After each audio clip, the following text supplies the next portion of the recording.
Hello friends, welcome to M K study point channel. दोस्तों, आपको पता है कि सीटेट के जो फर्स्ट लेवल का पेपर हो रहा है उसमें पक्षियों के घोंसले से संबंधित और पक्षियों के बारे में जो है क्वेश्चन हर एक पेपर में पूछे जा रहे हैं, जो आपके फर्स्ट लेवल में 1 या 2 नंबर आपके लिए महत्वपूर्ण जो है सॉल्व करने में मदद करते हैं। तो चलिए हम एनसीईआरटी के ही बुक से जो है आपको बताने वाले हैं कि इसमें चित्र भी दिखा के बताने वाले हैं कि कितने प्रकार के आपके पक्षी हैं जो जिससे संबंधित क्वेश्चन आते हैं और हर बार पेपर में पूछे जाते हैं। तो देखिए, आप इस पेपर को जो है साइट पे जाके एनसीईआरटी के वहाँ से भी डाउनलोड कर सकते हैं, क्लास 4 की बुक में है। ठीक है, अब चलिए हम बात करते हैं कि यहाँ पे चिड़ियों के बारे में। देखिए, आपसे जो सबसे पहले चिड़िया है, यहाँ पे पक्षी है, वो है आपका फाख्ता पक्षी नंबर 1 पे है।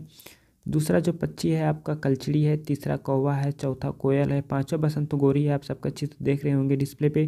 छठवां जो है दर्जन चिड़िया और सातवां जो है बीवर पक्षी। कुल मिला के आपको जो है 7 पक्षियों के बारे में पढ़ना है। कितने पक्षियों के बारे में? 7 पक्षियों के बारे में पढ़ना है। आप इनसे घोंसलों से संबंधित जो आपको जानकारी रखनी पड़ेगी। तो चलिए हम बात करते हैं घोंसलों से संबंधित। तो देखिए फ्रेंड्स, सबसे पहले हम यहाँ पे बताते हैं कि ये सभी जो चिड़ियों का जो पक्षियों का घोंसला बनाने की प्रक्रिया है वो ज़्यादातर पाई जाती है गर्मियों के दिन पाई जाती है। तो यहाँ पे देख सकते हैं एनसीईआरटी की बुक में सीधे सीधे लिखा हुआ है कि यहाँ पे सीधे से बात किया गया है कि ठीक दोपहर में 3 बजे हैं, आकाश में भी बादल नहीं है, सूरज तेज चमक रहा है। ठीक है, ये सभी जो है ये पाई जाती हैं प्रक्रिया। ये सभी सारी प्रक्रिया जो हैं पक्षियों के घोंसले बनाने की, ये सब गर्मियों में ही पाई जाती हैं। ये चीज़ें आप जो है अपने माइंड में नोट कर लें। ठीक है, अब देखिए गौरैया दिया है, फाख्ता दिया है, शक्कर खोरा दिया है।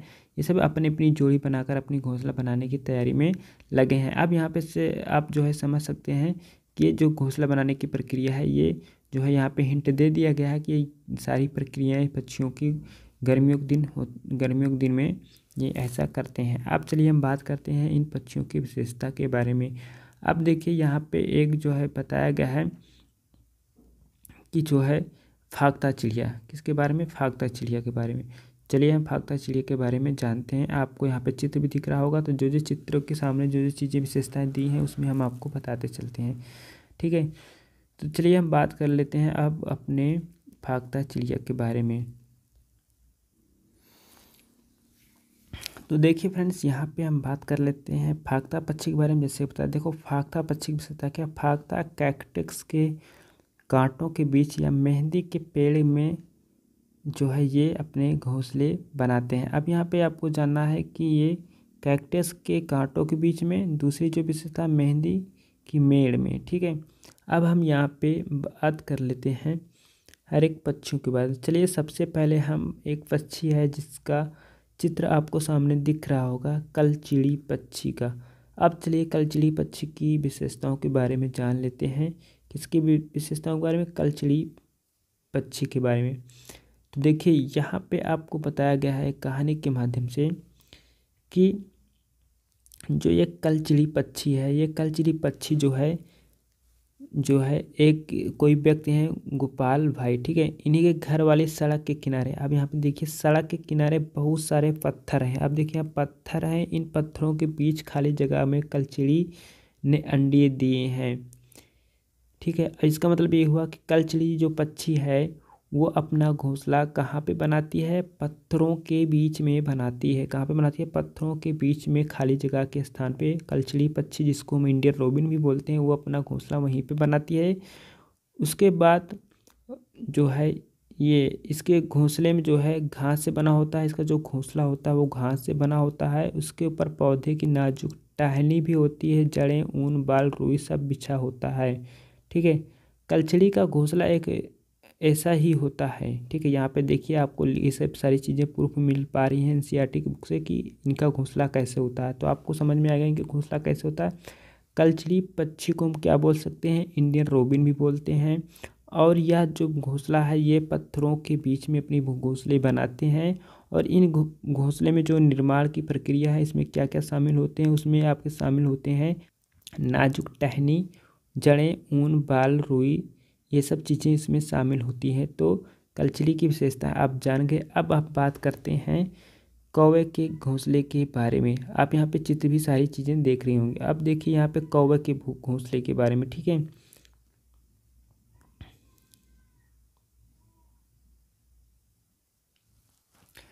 तो देखिए फ्रेंड्स, यहाँ पे कोयल की विशेषता और कोयल की विशेषता को दोनों रिलेट करके चीज़ें पढ़ते हैं, क्योंकि ये दोनों चीज़ें जो है वो संदिग्ध मामला रिलेट कर देती हैं माइंड में। ये दोनों चीज़ें एक दूसरे से संबंधित रखती हैं, क्योंकि कौवा भी काला होता है और कोयल भी काली होती है।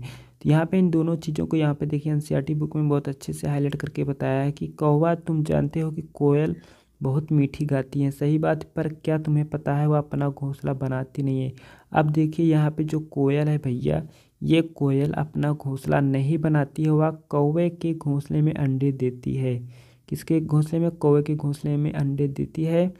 कौवा अपने अंडों के साथ कोयल के अंडे भी सो लेता है। अब देखिए, जो कोयल होती है, यहाँ पे जो कोयल है, ये कोयल और एक कौवा, ये कोयल अपना घोंसला नहीं देती है, कोयल कौवे की घोंसले में जो है अपना अंडा दे देती है, और कौवा बेचारा जो है अपना अंडा समझ के जो है उसकी सेवा पानी करता है।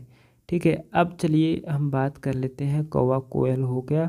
अब देखिए यहाँ पे बात कर लेते हैं, और एक बात और बता दें यहाँ पे कि जो ये कौवा है, ये जो अपना घोंसला बनाती है, ये मान लीजिए कहीं पे किसी वातावरण में ढेर सारे पेड़ हैं, उस पेड़ पे जो ऊंची डाली है, उस ऊंची डाली पे ये अपना घोंसला बनाती है।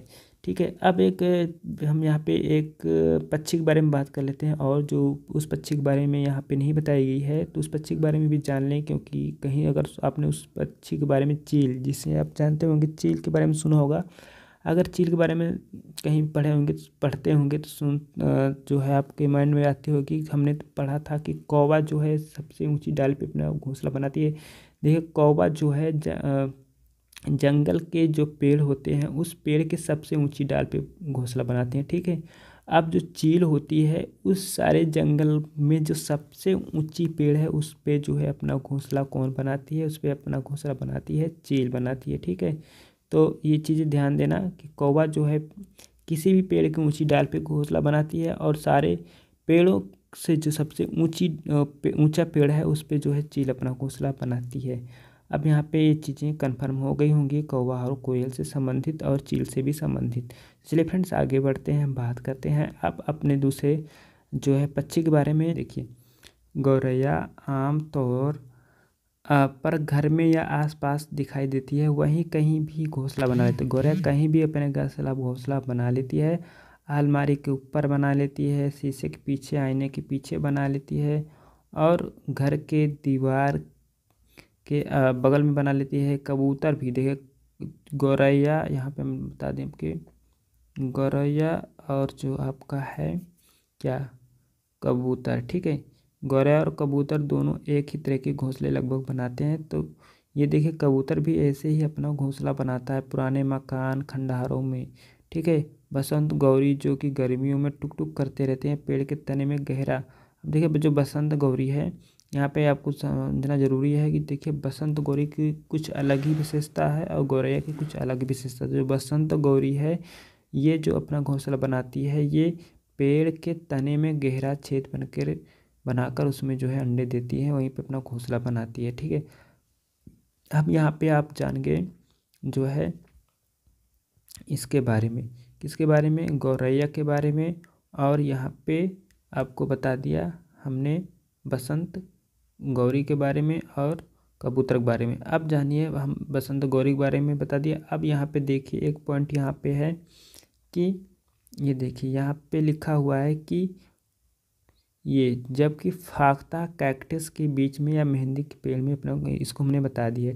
अब फ्रेंड्स, यहाँ पे हम आगे बढ़ते हैं। एक पक्षी है जिसका नाम है दर्जिन चिड़िया। देखिए, जैसे कि इसके नाम से स्पष्ट है कि जैसे नाम इसका है दर्जिन चिड़िया, वैसे इसका भी काम है। तो यहाँ पे देख सकते हैं, यहाँ पे लिखा भी गया है कि दर्जिन चिड़िया का जैसा नाम है वैसा काम भी है। यह अपनी नुकीली चोंच से पत्तों को सी लेती है, और उसके बीच में बनी थैली में जो है अंडे देने के लिए तैयार करती है। तो आप समझ गए होंगे कि जो दर्जिन चिड़िया है, जो दर्जिन पक्षी है, यह पत्तियों को सी कर जो है उसके बीच में अंडे देती है। ठीक है, तो अब यहाँ पे अब हम बात कर लेते हैं इसके बाद दूसरे पक्षी के बारे में। देखिए, दूसरा पक्षी जो है हम एक दूसरे से रिलेट करके पढ़ेंगे, क्योंकि जे यहाँ पे आपको दिख रहा है कि शक्कर खोरा पक्षी और यहाँ पे एक है बीवर पक्षी। ठीक है, तो देखिए शक्कर खोरा पक्षी और बीवर पक्षी ये जो है दोनों एक दूसरे से संबंधित हैं, इसलिए यहाँ पे एक दूसरे से रिलेट करके पढ़ेंगे। थोड़ा सा अंतर है, वो अंतर हम आपको भी बताएं देंगे जो एनसीईआरटी की बुक में लिखा गया है। तो देखिए शक्कर खोरा पक्षी के बारे में जान लेते हैं। उसे संबंधित जो हमारा बीवर पक्षी भी है, लेकिन एक विशेषता है जो कि अलग है। तो देखिए सबसे पहले जाने शक्कर खोरा किसी छोटे पेड़ या झाड़ी की डाल पर अपना लटकता हुआ घोंसला बनाती है। देखिए बीवर पक्षी और शक्कर खोर पक्षी जो है ये अपना लटकता हुआ घोंसला बनाते हैं।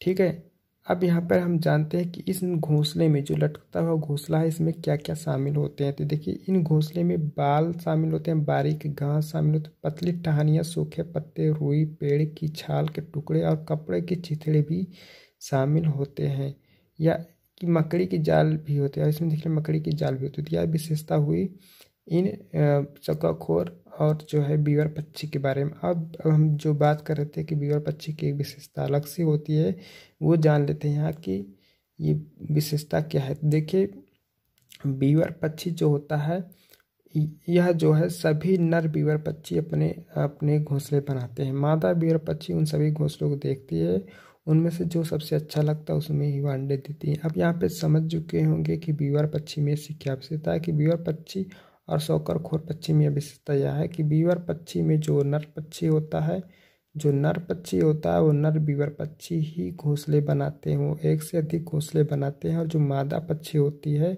वो मादा पक्षी इन्हीं घोंसले में से एक घोंसला पसंद करती है, और जो घोंसला पसंद आती है उसी घोंसले के बाद चुन लेती है और उसी में वो अपने अंडे दे देती है। तो ये होती है बीवर पक्षी की जो है स्पेशलिस्ट या विशेषता के बारे में। ठीक है, ये दोनों पक्षियाँ जो बीवर पक्षी है और शक्कर खोर पक्षी है दोनों वह जो है पेड़ की डाली पर लटकता हुआ घोंसला बनाते हैं। ये बातें आपको ध्यान देना, और इसे जो है क्या क्या है इसमें शामिल है ये देखो, बारीक घास, पतली टहनियाँ, सूखे पत्ते, पेड़, छाल के टुकड़े, कपड़े, चिथड़े, ये आदि चीज़ें शामिल है। अब हम यहाँ पे बात कर लेते हैं कि कभी कभी क्वेश्चन में पूछा जाता है। देखिए फ्रेंड्स इसको पीडीएफ पे पहले सीधा कर लेते हैं। पहले देखिए यहाँ पे बात कर लेते हैं कि कभी कभी पूछा जाता है कि जो ये पक्षी हैं इनके दुश्मन कौन कौन हो। तो आपकी एनसीईआरटी बुक में भी दिया गया है जो पक्षियों के कई दुश्मन हैं। यहाँ पे देख सकते हैं मनुष्य, दूसरे जानवर जैसे कौवा, गिलहरी, बिल्ली और चूहे मौका देखते ही अंडे चुरा लेते हैं, कई बार घोंसले भी तोड़ देते हैं।